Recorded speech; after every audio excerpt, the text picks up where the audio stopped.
नमस्कार, मैं हूं नीरज पांडे। आप देख रहे हैं एनपी न्यूज़ मेट्रो। आज हम मौजूद हैं राजकुमार रत्नेश जी के पास। आज आप आरडब्ल्यूए प्रकोष्ठ के जिला संयोजक आरडब्ल्यूए प्रकोष्ठ हैं, जिला मयूर विहार।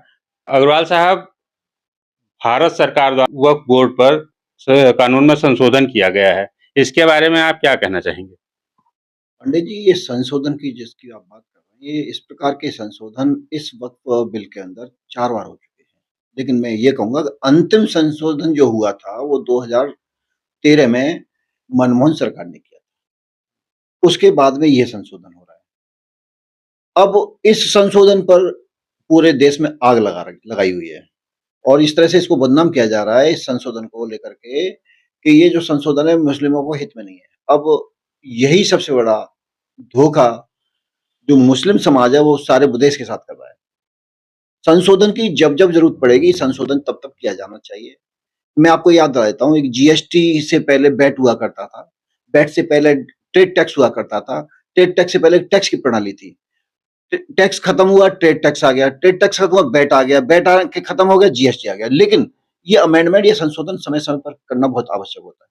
तो एक रूमर फैलाया जा रहा है कि ये जो वक्फ बिल है, इसमें जो संशोधन है, वो मुस्लिमों के हित में नहीं है। मैं कह रहा हूँ मुस्लिम नहीं, सारे देश के हित में है और सबसे ज़्यादा तो मुस्लिमों का एक्ट है वक्फ बोर्ड, और उसमें सिर्फ मुस्लिमों का ही हित होने वाला है। वक्फ बोर्ड समाज में जो कानून संशोधन किया गया है, इससे देश में और समाज में क्या फ़र्क पड़ेगा? मैंने बताया ना, जब-जब कोई भी संशोधन होगा, तब वो अच्छे के लिए होगा। यानी जो भी कार्य सरकार करती है, जनहित में करती है।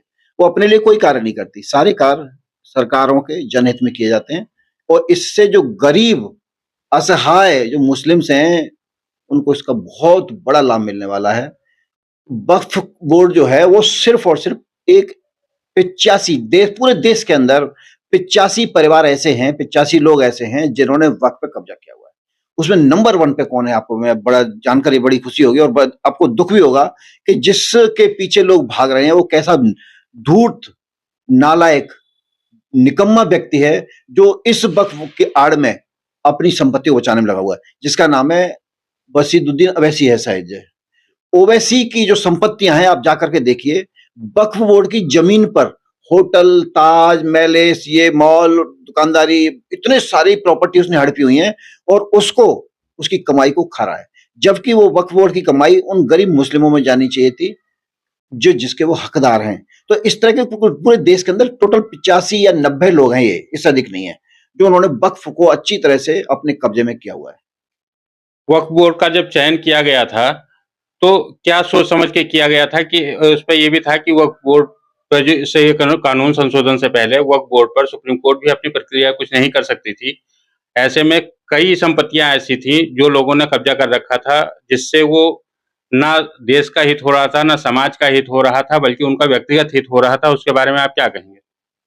वक्फ एक ऐसा भूमाफिया है हमारे इस देश के अंदर। आप ये समझ लीजिए कि ये मैं इशारा कर दूं, ये जो जमीन है सामने, चाहे वो मेरा घर क्यों ना हो, मेरे घर की तरफ आके कह दें ये जो जमीन है या राजकुमार का जो घर है, ये वक्फ बोर्ड का है, तो आप ये समझ लीजिए वक्फ हो गया। अब जो संशोधन हुआ है उसमें क्या फर्क पड़ेगा? आप उसमें जो जमीनें उनकी थी वो क्या सरकार को वापस मिल पाएंगी, या जिसकी व्यक्तिगत जमीन थी उसको वापस मिल पाएगा? हाँ, ये प्रयास है कि जो सरकार की और गरीब असहाय लोगों की, चाहे जो उसमें हिंदू हो चाहे मुस्लिम हो, उनकी जमीन को इन्होंने वक्फ के नाम के कहते हुए ले लिया कि वक्फी जमीन है, अब उनको वापस करनी पड़ेगी।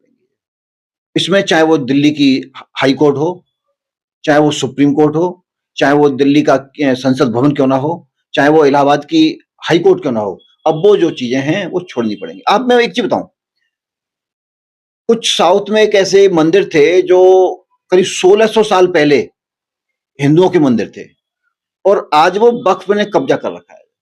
तो वक्फ एक ऐसी चीज है कि जिसने कह दिया ये वक्फ की है तो वक्फ हो गई। ये बहुत बड़ा अभिशाप है, बहुत बड़ा अभिशाप है। और इस वक्फ की बोर्ड की आड़ में गरीबों की जमीन को हथियाने का बहुत बड़ा षड्यंत्र देश के साथ में कांग्रेस ने 2013 में अंतिम जो उसमें अमेंडमेंट किया है, उसके साथ में एक षड्यंत्र हिंदुओं के साथ में किया गया है कि हिंदुओं की जमीनों को किस तरह से हड़पना है। वक्फ बोर्ड का असर क्या पश्चिम बंगाल में भी देखा जा सकता है? वहां पर भी ऐसा सुनने में आता है कि हिंदुओं पर कुछ अत्याचार हो रहा है। क्या उसके बारे में आप कहेंगे?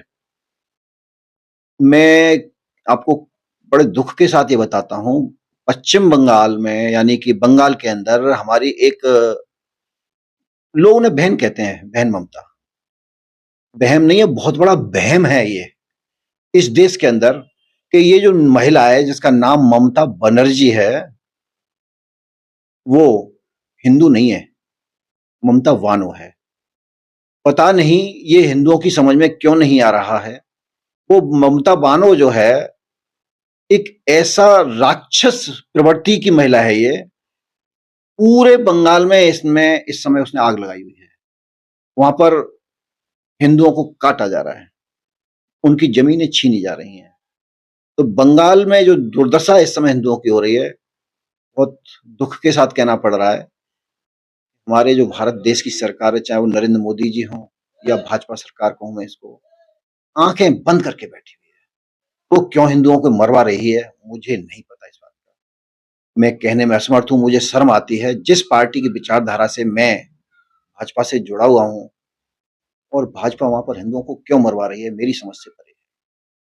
तो ये थे राजकुमार रत्नेश जी। उन्होंने बताया कि वक्फ बोर्ड के कानून में संशोधन होने से देश में, समाज में क्या हित होगा, और जो संपत्तियां जबरदस्ती कब्जा की गई थी उनको अगर वापस मिल जाएगा, उनके वापस आने से लोगों का हित होगा और समाज का भी हित होगा। एनपी न्यूज मेट्रो के लिए मैं नीरज पांडे, दिल्ली।